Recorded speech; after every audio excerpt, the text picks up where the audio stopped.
उनकी बनाई हुई जो सृष्टि है, अगर मैं उसमें कुछ अच्छा कर रहा हूँ, कुछ उसको और सुंदर कर रहा हूँ और डेकोरेट कर रहा हूँ, उसके क्षरण को रोकने का प्रयास कर रहा हूँ, तो क्या वो इसलिए मेरे से नाराज होंगे कि मैंने उनके हाथ नहीं जोड़े? क्या चापलूसी पसंद है? केवल कर्म ही तक करना चाहते हो क्या? तो कर्म दो ही प्रकार के होते हैं, शुभ कर्म और अशुभ कर्म, और इनकी दोनों की गति बस नर्क, स्वर्ग और मृत्यु लोक। तो दुर्गति से बचोगे क्या कर्म करके?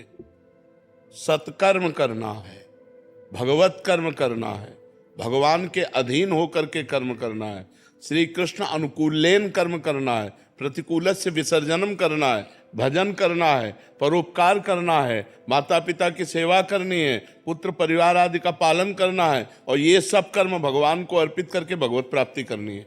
अगर भगवत प्राप्ति नहीं तो शुभ अशुभ कर्मों के पचड़े में तो पूरा संसार फंसा हुआ है। सब संसार कर्म कर रहा है, तुम ही थोड़ी कर्म कर रहे हो। बिना कर्म किए कोई एक क्षण भी नहीं रह सकता। तो सब कर्म कर रहे हैं, शुभ कर्म बन रहे हैं, अशुभ कर्म बन रहे हैं। शुभ का फल सुख मिल रहा है, अशुभ का फल दुख मिल रहा है। दुख सुख की इसी पचड़े में सब फंसे हुए हैं। तो को मानो दे इसी के लिए मिला है क्या? केवल कर्म करते हुए सुख और दुख का भोग करना।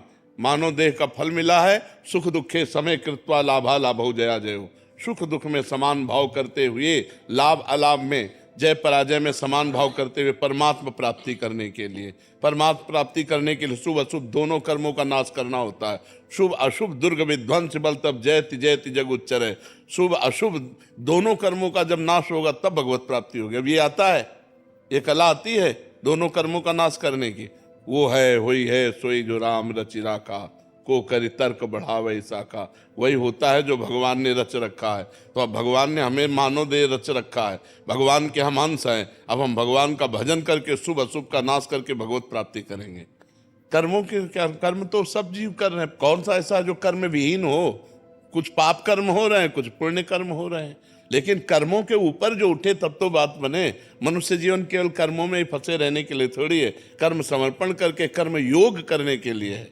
कर्म योग के द्वारा भगवत प्राप्ति करो, भक्ति योग के द्वारा भगवत प्राप्ति करो, ज्ञान योग के द्वारा भगवत प्राप्ति। ये योग प्राप्त करने के लिए मानव जीवन है। समझ पा रहे हो आप?